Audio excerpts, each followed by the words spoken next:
మాధురి శ్రీనివాస్ కి షాక్ తగిలింది. రంగారెడ్డి జిల్లా మోయినాబాద్ మున్సిపాలిటీ జేబీఐఈటీ ఎదురుగా ఉన్న ఫామ్ హౌస్ లో శ్రీనివాస్ పుట్టినరోజు వేడుకలు జరిగాయి. ఇక ఈ వేడుకకు పలువురు ప్రముఖులు హాజరైనట్లు సమాచారం.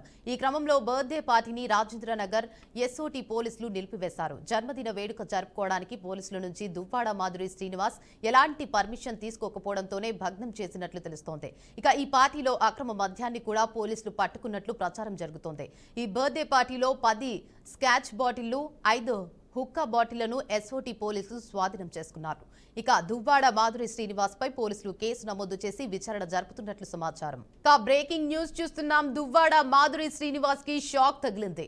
రంగారెడ్డి జిల్లా మోయినాబాద్ మున్సిపాలిటీ జేబీఐఈటీ ఎదురుగా ఉన్న ఫామ్ హౌస్ లో శ్రీనివాస్ పుట్టినరోజు వేడుకలు జరిగాయి. ఇక ఈ వేడుకకు పలువురు ప్రముఖులు హాజరైనట్లు సమాచారం. ఇక ఈ క్రమంలో బర్త్డే పార్టీని రాజేంద్రనగర్ ఎస్ఓటీ పోలీసులు నిలిపివేశారు.